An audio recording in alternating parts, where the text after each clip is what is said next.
All right, guys, moving on to our next bit of movie news today. We've been talking a lot about Spider-Man. A lot about Spider-Man. Well, I was I wasn't sure if I wanted to talk about this. But Tom Holland has been making even more news recently. He was interviewed the other day, being asked about, like, okay, what do you know about Andrew Garfield and Tobey Maguire being in the movie? And his big response to this was, Marvel isn't telling me anything. We're shooting the movie. We're already 8 weeks into production, and he himself has come clean that he doesn't entirely know what the movie is about.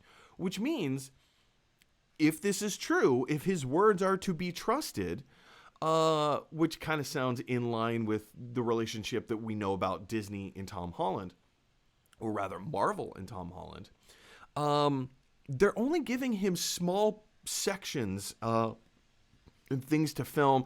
Everything is out of sequence. Everything is out of order. So he's not really sure who is in the scene with him, what is happening, how is this working. He knows his dialogue, and he even very famously cites the moment from sorry, I'm looking at my phone. Something weird's going on with my phone. So he very famously cited the moment in Avengers Endgame at Tony Stark's funeral. When he was there filming that sequence, he was told that it was a wedding. He was told that they were filming a wedding sequence. He sat down to watch the movie, come to find out, oh, this is the funeral of Tony Stark.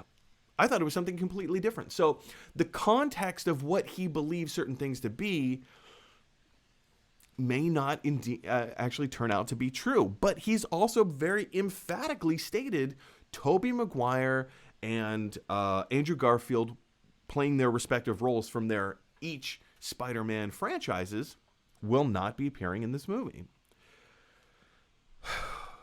Okay, Michael, we know that traditionally Tom Holland is not to be trusted when it comes to information like this. He has, we've known that he's been a source of leaking information himself where he hasn't meant to do so. We know that Marvel and Disney very specifically keep things from him so he doesn't leak things. We also know that he's been in this role for 5 years now, 6 years now, and I kind of feel like he's getting wise to the game a little bit. I feel like sometimes he knows how, or he's learning how to create a decoy. There's been so much speculation, because we already know the multiverse is happening in this Spider-Man movie. It's being explored. It's being exploded. Big things are happening. What are the chances? What do you think the chances are of having Andrew Garfield and Tobey Maguire playing their respective versions of Spider-Man in this film? I mean, Tom Holland said it's not happening, but we don't have official confirmation from any studio heads. We don't have any word from Andrew Garfield or Tobey Maguire themselves. They have stayed tight-lipped about this whole thing. Nobody's saying anything. What say you?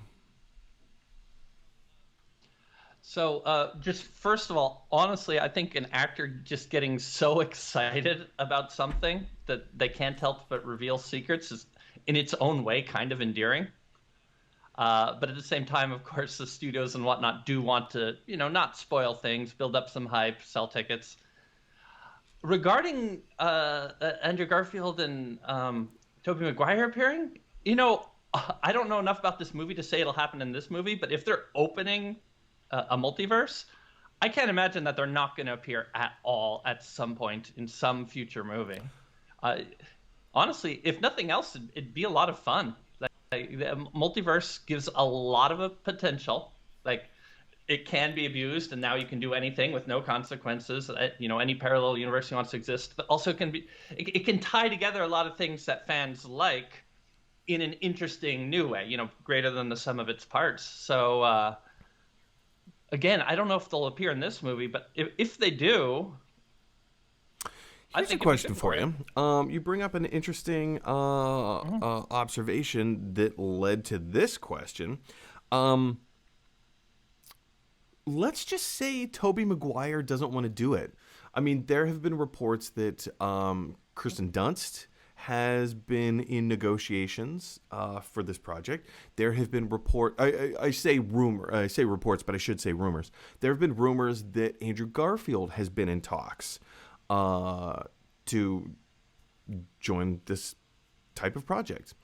There has been absolutely no news about Tobey Maguire whatsoever. Let's just say Oh.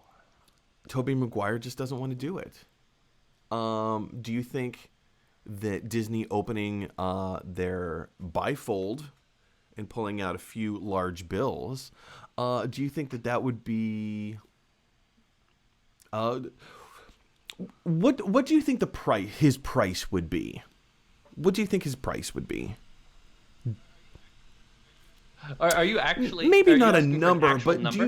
do you think that there's something that he might want in return? And I guess the only reason I'm saying this is the movie Molly's Game really kind of brought forward these ideas of Tobey Maguire as being a gambling addict, someone who has a very rich history with being malevolent, especially in terms of competition and specifically gambling, and only doing things that he wants to do, and nobody can force him to do anything that he doesn't want to do.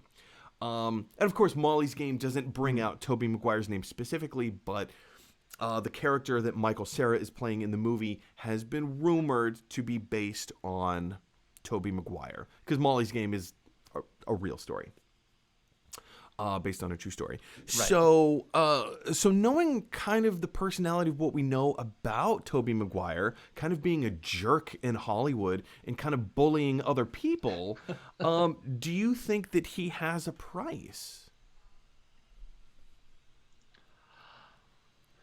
If anything, I'm going to say even more so, yes, he does. I do wonder if, maybe it's more than just money, of course. Like, he gets to call some of the shots in the movie, gets a contract for some future project that may or may not be Spider-Man related. I have to admit, as far as the Spider-Man character goes, I'm a Tobey Maguire fan. I know that's somewhat controversial. I'm not really sure that not necessarily. I mean, but Spider-Man 2 is regarded as one of the greatest comic book movies ever made. Certainly one of the best sequels ever made. Yeah.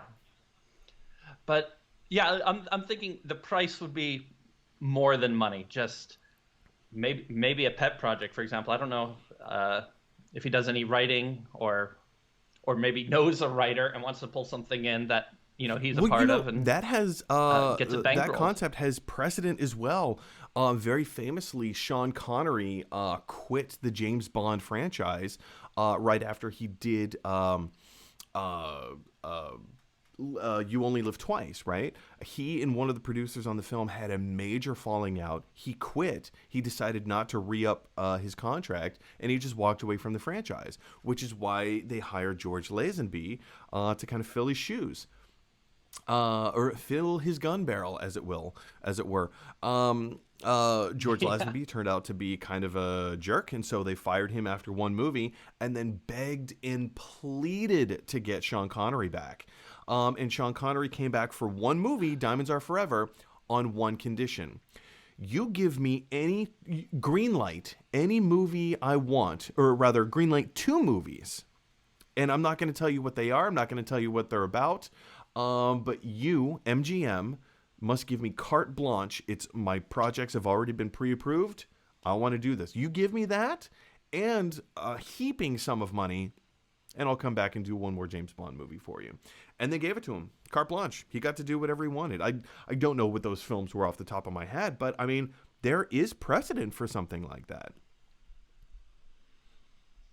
Oh my goodness.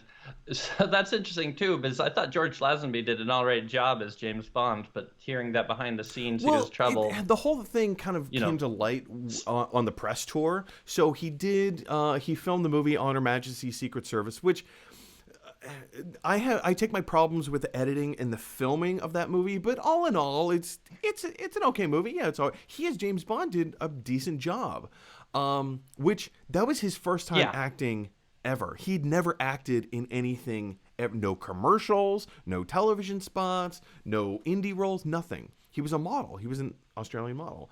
But what got him fired is after he filmed the movie, but before the movie came out, he met kind of like these hippie gurus, and he started on this like magical mystery tour of his own. He grew his hair out, and he kind of played the part of a celebrity as opposed to playing the part of an actor.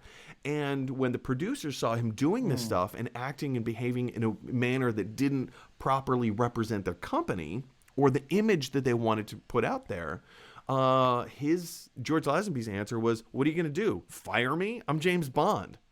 And they said, "Yeah." And they did. So that's how that one happened. There's a wonderful documentary. I think it's on Hulu, all about the whole thing. It's fascinating. I can't remember the name of it. Anyway, go check it out. Big question for you guys is, what do you think of Tom Holland's words about Andrew Garfield and Tobey Maguire coming back to reprise their roles as respective Spider-Mans? Tom Holland says it's not going to happen. But then again, he's also made it very clear that he can't be trusted with information, so much so that Disney doesn't trust him with information, and they don't give him information. So, I don't know. Do you think they're going to be in the movie, or do you kind of believe what Tom Holland is saying? What are your thoughts? Jump on down to the comment section below and let me know those thoughts. Hey, everybody. Thanks for watching. If you like this video, click like. If you really like this video, click subscribe. And if you really, really like this video, click share. Because that is exactly what Tony Stark's Iron Man would want you to do.